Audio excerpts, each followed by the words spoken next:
downhill. They're going to have to do that today. Underway at Madison Square Garden. John Gaffney, Tim Clardy, and Greg Evans, our officiating crew.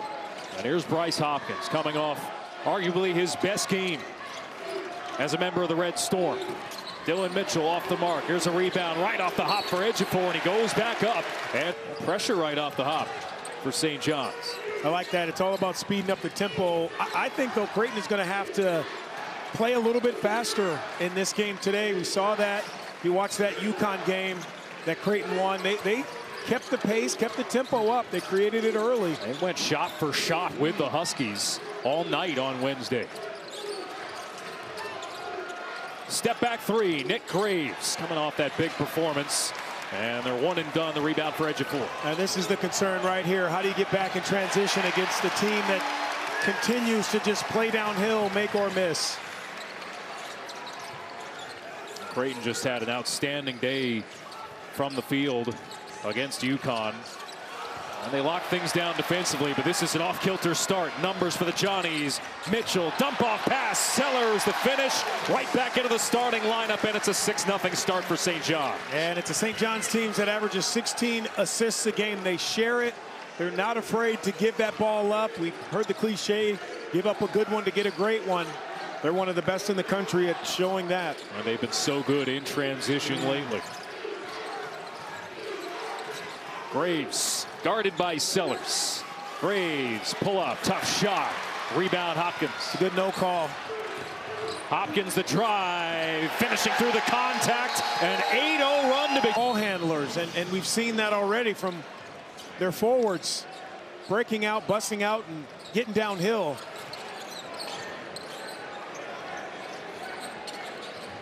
Last year, Big East championship game was a tight one at the half, and then St. John's pulled away with 57 in the second half as Dix throws this away. Second turnover for Creighton in the early going. That's premeditated because Josh Dix probably could have gone all the way to the rim. He had a wide open lane. Instead, he looked in that deep corner for Trout. Got to have some feel, and I know Dix he's not a point guard. But when you're a scorer, you have to stay aggressive, especially in this building against St. John's. Hopkins off the curl, the step back fadeaway short. Rebound for the Blue Jays. Zugic, 14 points. And a breakout performance, his first career start on Wednesday.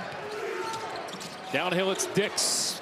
And he pops and hits the fadeaway. And that's his game right there. He had it to play before. The good thing about veterans is they can clean up their mistakes quicker than young guys. Hopkins counted and a foul. His last 12 wins. Now, he said a lot about it. Obviously, everybody saw the Providence game and how he felt the team had his back in that moment. And he said afterwards he wanted to return the favor. Boy, did he ever against Marquette on Wednesday. I mean, the best revenge is winning. It's success. We know that. So instead of cheap shotting someone, you know what? It stings more when you win. 23 points against Marquette for Bryce Hopkins. 6 to shoot here. Jason Green wearing that shoulder brace on his left arm. Goes up with a hook shot, side of the rim. Mitchell looking to keep the tempo going. Ejiofor fouled. Now this is what St. John's has done. At least most of the games that we've seen them play this year is they come out hungrier than the opponent. They don't wait to kind of feel their way through the first 5 minutes or before the first time out. They actually go and create the momentum and create the tempo. They also create a physicality that tells not only their opponents but the officials, this is how we're going to play. So officiate it the correct way, and look, if you're the opponent, you better play the right way or we're going to take off on you, and that's what they've done already today. It was a blowout win in the first meeting, 90-73 over Creighton. There's Ejiofor diving for a loose ball. They'll jump it up, possession arrow to Creighton. Now Rick Pitino over there standing over his star clapping. You love to see, you know, those old school coaches not just praising with their words, but also with their hands, and just I love seeing that from coaches with their players. He was even giving Zuby some tips on foul shooting in the last game. If you saw that. Yeah. It was wild. Zugic, the lob, tough catch for Kerem Konan, and it's another turnover for Creighton. Sellers swatted, and Hudson Greer will knock this out of bounds. Now, what you're finding with Creighton at times is that they're putting guys in situations that aren't really comfortable being in those. If you talk about pick and rolls, drop coverage defensively, how do you get a big to guard a small? That was good help by Konan to come back and get back into the play, save a basket. Greg McDermott knew coming into this season that Ryan Kalkbrenner did so much for them, hard to replace in every facet. As Ejiofor off the mark. Creighton just 1 for 4 from the field with 3 turnovers. So I think you have to attack if you're Graves and you get 2 feet in the paint. You got to continue to maybe shoot a little fall away, get that paint, continue to stay, get that nose towards the rim. It's twice now Dix has gotten downhill after passing up that first one and turning it over. Kick to the wings, Sannon. Joe Sannon, the sophomore. Meanwhile, Creighton quickly up court, and Harper corrals the outlet pass. I don't know if people at home who did not see Blake Harper play the last game against UConn, he only played the last 8 minutes or so of that game and had 12 points. Yeah, perfect for the field late in that game. So to see him out here early, it's a good sign for Creighton. There's Harper again pulling down the board. The transfer from Howard. Bit of a late bloomer in his development. Well, he's coming into his own. Spot up 3 off the front of the rim. I don't mind that. Got up and down a few times. Wasn't his first shot. And he is talented, Harper. MEAC Player of the Year. A forearm shiver from Hopkins. Tap back out. Second chance for Sellers. And they'll reset. And that's a moving screen, it looks like, against. Multiple times a game, but it's a little contact, a little carry. Put it back down. Good pressure by Graves. Good call. Yeah, good call on that.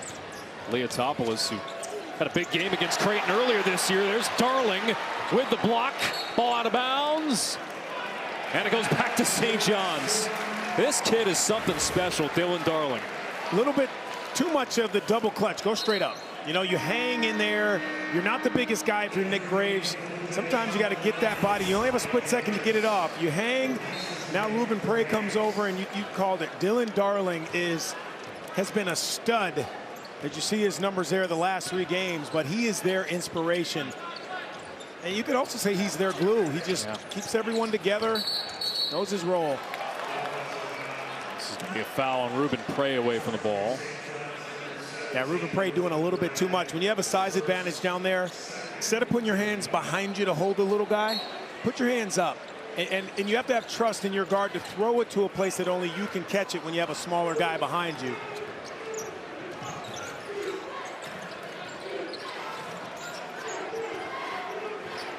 Creighton going into their deep rotation.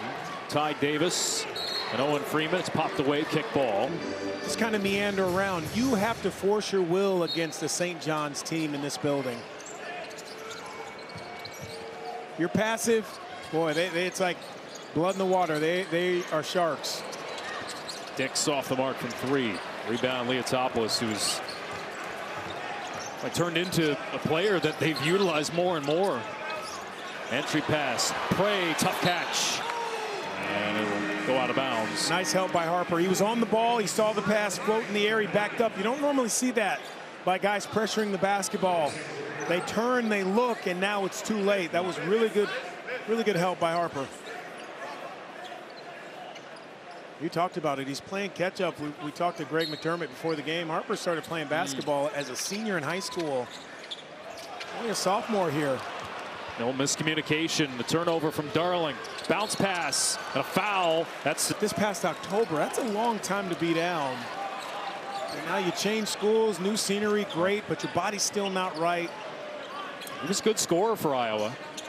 Terrific. Ejiofor calls his own number. But I like the idea of making him a mid-range jump shooter, but you have to contest it. You can't stand there and watch him. He's just too proficient at knocking those shots down. Leotopoulos a little grab.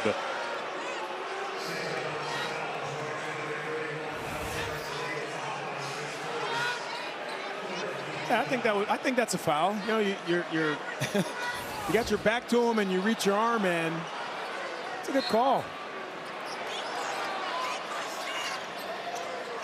I don't think the St. John's fans agree, but they didn't get to see the replay like we did. They don't show those on the Jumbotron. They don't show the bad ones. Dix draws Ejiofor. Harper kicks. Greer extra pass. Look at the closeouts. Yeah, Mitchell coming over to help close. Wow. That's contested in the corner. Freeman picks up the loose change. Couldn't finish underneath. Even that, Owen Freeman just tentative on the finish. Those you got to dunk. Yeah, he might have been expecting contact or something. Leotopoulos off the curl, off the mark from 3. Dix with the outlet too tall for Freeman. Unplug it and then plug it back in. That usually fixes everything.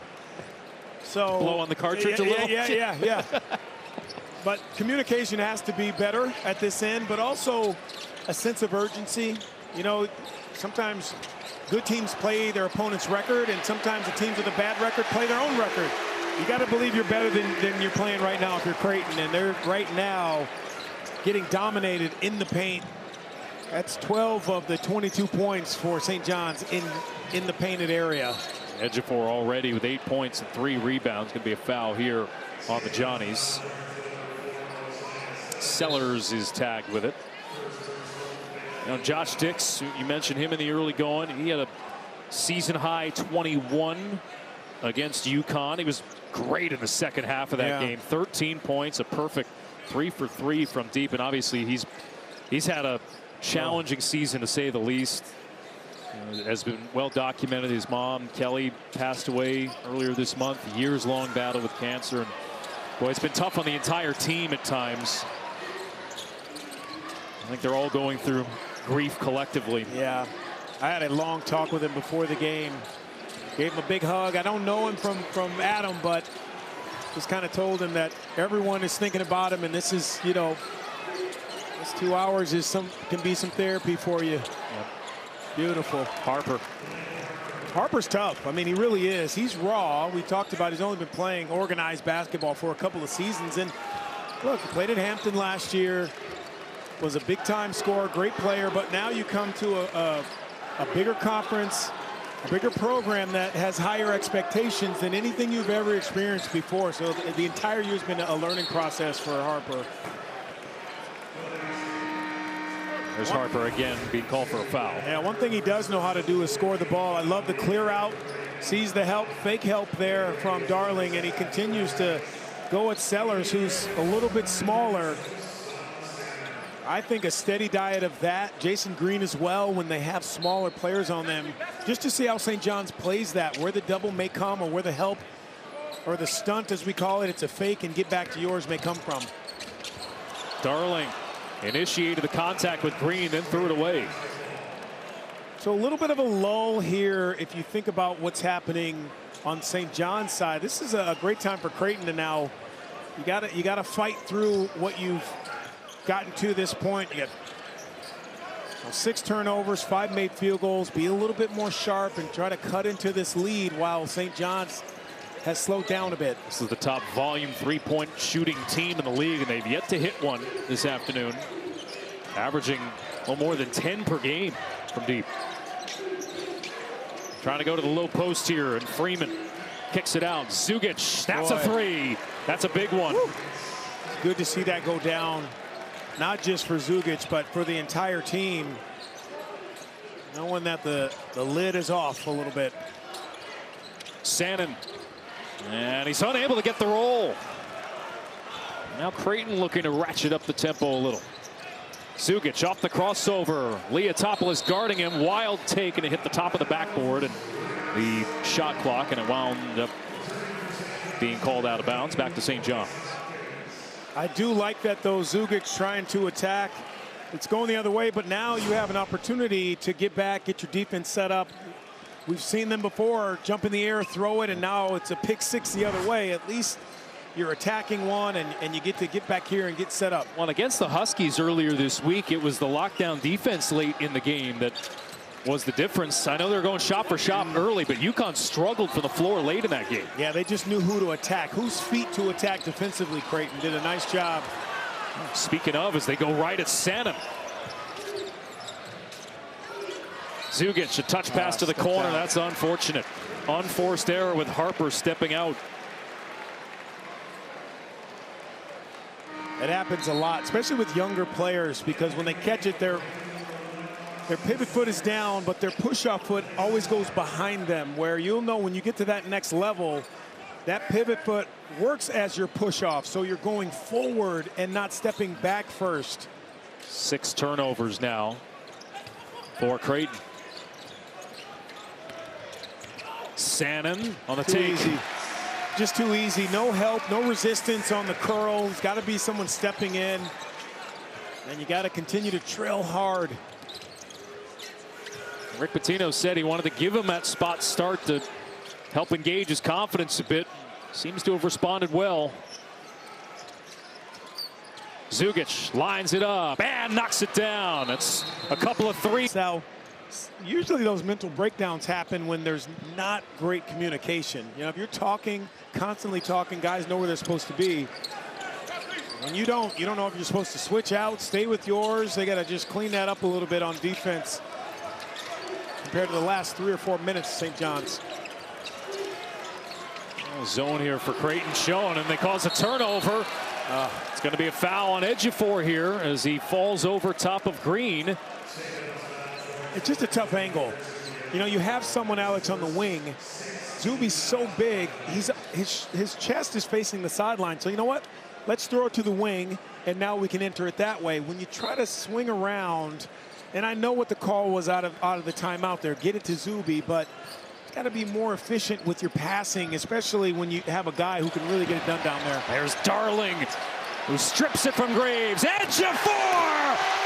A thunderous finish. That'll wake him up. Wow. Someone needs to just relay the message to Zuby that we need that hoop for the rest of the game. The Knicks need it later today. Exactly. What the heck with this game? Graves draws the double. Freeman the escape valve. That's a smart play and a good play by Freeman to not settle for that little mid-range jumper. And that's really how they beat UConn. You know, they're spaced, they got downhill, and there's that guy, number 0.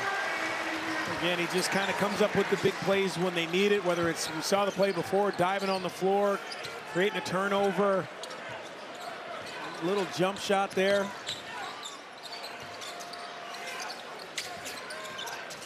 Zugic with the ball in his hands. There's an injury here. That would smart a little bit. Dix having to peer around Mitchell, finds Zugic in the corner, and another triple. And the lead down to 5. Great, just chipping away here. Got to know the scouting report. Zugic wants to pull up over there, especially on those out-of-bounds underplays. Sanum short from 3. Zugic looking ahead. He'll push the pace. It's stolen by Mitchell. Counter for the Johnnies. Sellers on the take. Counted. 75% on the season.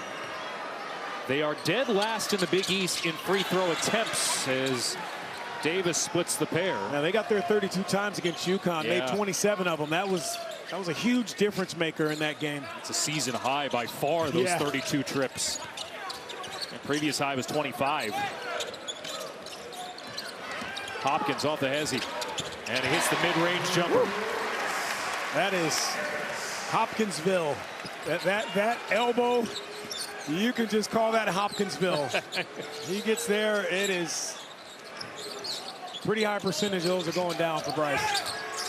Zugic wants to take this game over. A wild shot, tie up Freeman, and it'll be a jump ball possession arrow to St. John's. Right here, that's his sweet spot. Mark it down. You know those church bell awards they've been handing out after the whole Dillon Darling thing? Well, Hopkins has won the last 2 of them. Yeah. That's good for him. I know I've mentioned it a lot, ad nauseum probably, if you've watched these St. John's games, but he only played 17 games his previous 2 seasons before this year. So this is the most he's been on the floor in a long time in terms of it's grabbed him to make sure he was okay, along with how you mentioned earlier, his own teammates. But just it's sad to see that. But Bryce Hopkins is one of the kindest human beings you will ever meet, and just a phenomenal athlete. Creighton. A lot. And that's an illegal screen. I think refs have to clean that up. I think they've gotten sloppy with not calling those. Those dribble handoffs, you turn sideways, you lean into those screens up top. Darling got hit twice.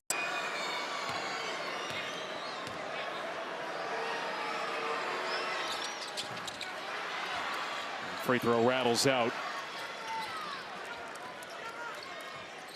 Yeah, Travis still getting it done at Miami of Ohio. 27 games straight. That's pretty special. And I know their strength of schedule is not great and wasn't early season, but still 27 wins in a row is 27 wins in a row.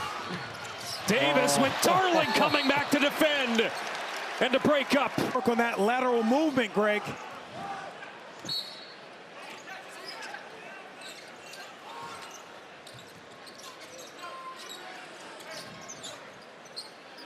Under 5 minutes to play in the half.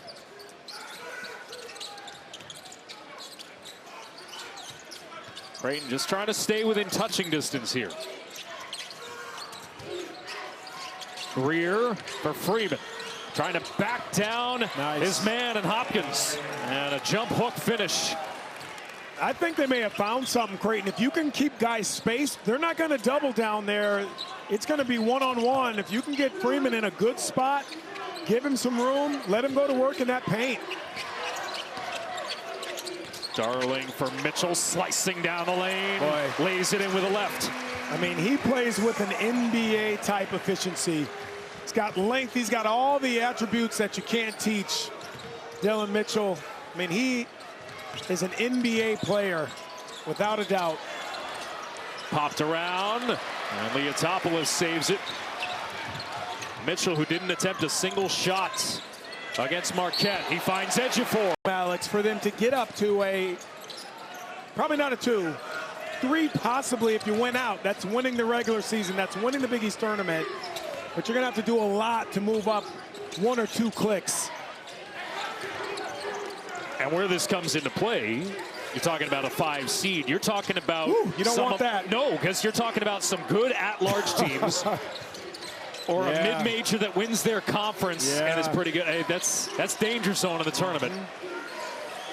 6 to shoot here for Josh Dix. And a 10-point lead. Dix the fadeaway short. Rebound for Mitchell. I love Josh as a shooter, but the one-on-one stuff, it's not in his game to be able to have to do that. And you need Graves back on the floor to get him open.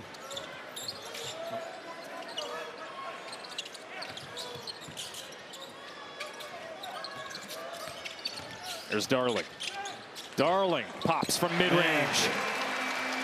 You know, he's found a nice balance, too, of when to be a passer, when to get guys to their spots, and when to look for his own offense. It's just such a pest on ball.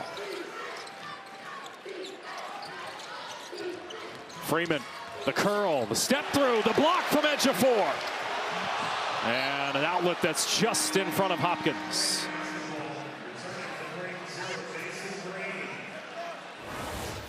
Yeah, last year, Owen Freeman probably trying to dunk this. I mean, he's below the rim going to lay that up. It's just, you feel for him. He's going to have to use his body a little bit more. But you think about it, this Creighton team beat UConn this week, 8 turnovers. They have 9 turnovers in this first half, and taking care of the ball is all the difference when you're on the road. Schwartz spins, fades, front rim. Rebound for Mitchell again. Yeah, one of those guys who's been on double secret probation, Schwartz. They're going to need him to show up for them today. Ejiofor will gather once again. Sterling is trying to draw some contact and does the. Hopkins sitting. Largest lead for St. John's.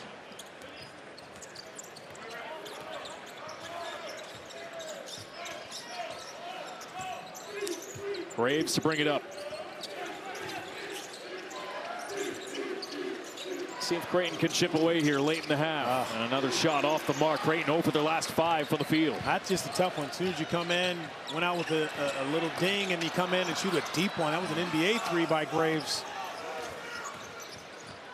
Green ahead to the front court. And Swartz. Leotopoulos guarding him. Swing pass to Green. And Green navigating the paint. Dishes off. Freeman back out to Graves. Extra pass Dix. And he picks up his dribble and nearly throws it away. Graves is hit on a 3. They don't call it. But St. John's tightening up defensively. Alex, that was a wonderful possession of defense. That focus for St. John's there, forcing an impossible shot. And that pass is so hard. They get 3 blocks, 2 assists, and a steal. I mean, he's in the top 8 of 5 different statistical categories in the Big East. And that's at a position that you're only as good as your teammates allow you to be. He's not a ball handler. Sometimes he's at the mercy of his guards getting him that basketball. 15th in the country in free throw attempts, 8 a game. I mean, he really is stuffing the stats all season long. 7 to shoot for Green as he. Patino off, and probably the only player that Coach Patino would allow himself to be interrupted for, and he would mention the scouting report, where you got to be. And he just reiterate. Look, I know coaches think, hey, they have the last say, but it's nice to have your star player to have your back, especially when he's a leader. Shot clock turned off here. St. John's up by 15. Darling off the mark from 3, but they will close the half on an 8-0 run. And most importantly, locking things down defensively as Creighton finishes 21 of 26 games in double figures, 7 of those at 20 or more points. I think he's headed that way for his 8th. And he was named this week a semifinalist for the Naismith National Player of the Year as well. He'll get some consideration for sure. And the first St. John's player ever to be picked the preseason Big East Player of the Year, which was astounding to me. I played against some not good but great St. John's players. I could not believe that when I read that. So underway in the second half. Creighton going to need a rally here. Oh, good cut. Beautiful pass to find Dix. And a great cut, to your point on it. Yeah. Heads up play. They need Graves right now to get his guys. I always talk about it. Set the table, get guys where they're supposed to be, and be ready to score when you have to. Sellers short from 3. Mitchell, that's a tough physical rebound. Edge of 4. Locating Mitchell behind the back. And now Sellers leaves it short.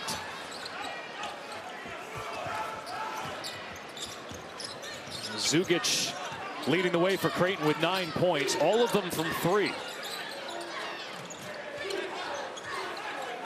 Ejiofor sizing up Graves. Ejiofor stuffing the stat sheet the first half. Good job by Sellers, though, pushing Green out to that logo, get him away from the basket. Isaac Trout. Haven't mentioned his name yet today. And he's sometimes a matchup problem. Really did a nice job of pulling Terrace Reed away from the basket in that UConn game. And he can be a really tough three-point shooter as well. Mitchell off the mark. And a rebound pulled down by Dix. Fed to the corner. Zugic. No. Trout knocked out of his hands. Zugic, right place, right time to reset.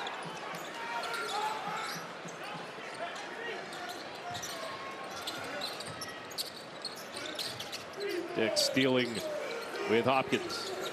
And now Trout with 5 to shoot. Dix has to go. Dix, step back 3, contested. Off the mark.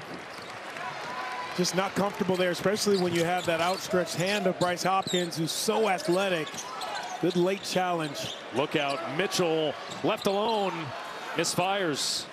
And this is where you got to take advantage if you're Creighton. Get downhill, continue to keep them on their heels, but hello, Dillon Mitchell. He's everywhere. I mean, we talk about Dillon darling and the job that he's done and on the floor all over the place. But what about Mitchell?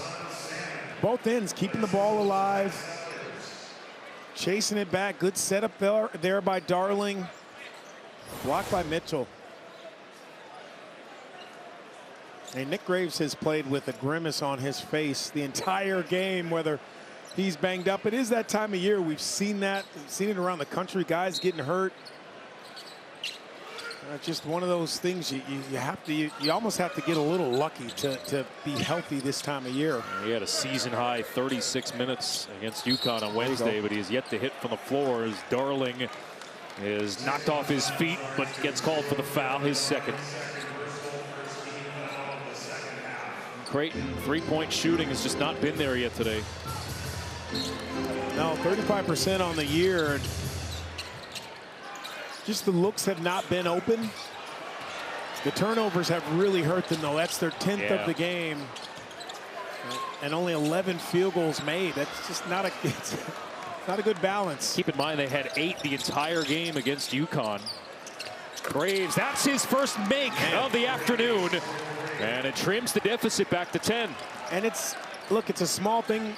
It's big for Creighton, but it's a little thing because now Darling's going to have to respect it a little bit. It's going to stretch their defense out and maybe create some lanes for Creighton to get to the rim. Hopkins draws a foul. He'll head to the line for 2. Hopkins converts the 2 at the line. And that's 16 attempts from the line for St. John's and only 7 for Creighton. And we talked about how much that changed the complexion of their upset win on Wednesday, but they've not been able to follow it up. They just haven't been able to create the lanes to get downhill like they were against UConn. There's one as we say it. Oh, gosh. Green unable to finish. Struggled against UConn, and that's continued here today. Deep 3, Sannon, no. St. John's missing quite a bit to begin the second half. They're 0 for 6 from the field. There's Green, is able to lay it in this time.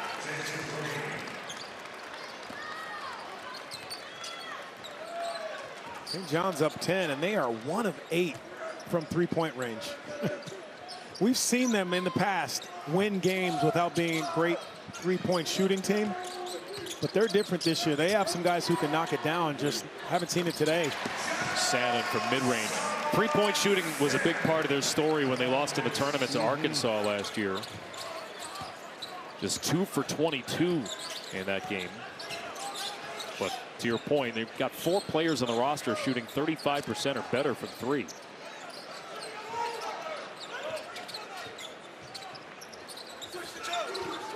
Creighton is trying to stay within touching distance. Dix lines it up for the corner, skips it off the rim. Mitchell's piling up the rebounds. That's his 9th. Mitchell going coast to coast to finish with the left. We've seen that 4 or 5 times, maybe a half a dozen times, where the forwards from St. John's grab that rebound, get out on the break, and just no one slows the ball down. Got to be more respectful of those forwards. A double clutch from Graves. Now the possession reset. Zugic, they create some space for him. Peeling for a foul, none given. The St. John's defense today just makes you want to hurry up and get rid of the ball. I mean, that's how Creighton's playing. They can't wait to get the ball out of their hand. I think it's due to the pressure. Yeah, it's a tough one down there. At all this year. Yeah. And I know they can move into 4th place in the Big East outright with a win here today, but that consistency has been hard to come by for this Blue Jays team. I wonder if they might be a team that goes in the crowd and tries to use that as a building block with a younger team. Wow. That's an and one. John's team has. They share the basketball. They're very unselfish. All but 6 of their field goals today have been helpers. And how about the defense out of the inbound?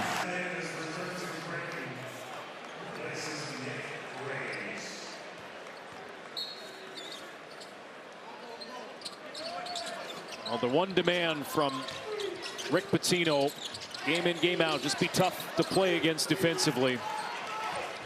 And shown that here today. Forcing 11 turnovers from Creighton. They've had the Blue Jays number this year, that's for sure. Largest margins at the half both come against Creighton.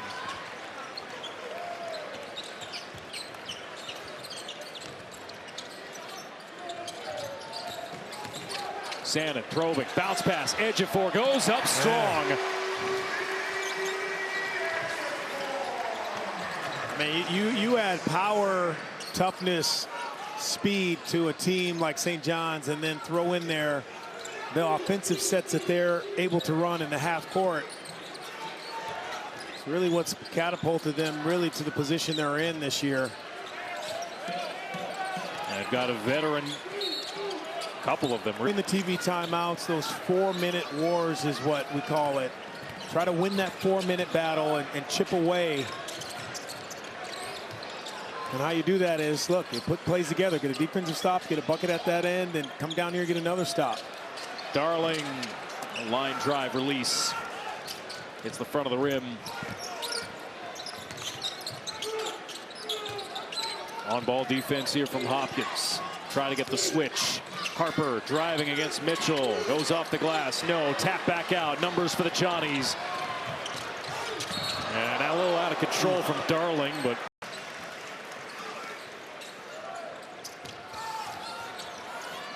Harper running the baseline. And he's able to locate Freeman in the front court, but Creighton unable to take advantage of the numbers. You got to go. You can't dribble out to the wing. That's Greer just not comfortable in that position. Maybe even throw it back down to your big fella. Swartz, haven't called his name. And you can get a sense for where Creighton is at in their development. A young team that has yet to gel. I mean, that play says it all right there. You got a 2-on-1, and then you dribble out to the corner. Darling downhill. He has some motor.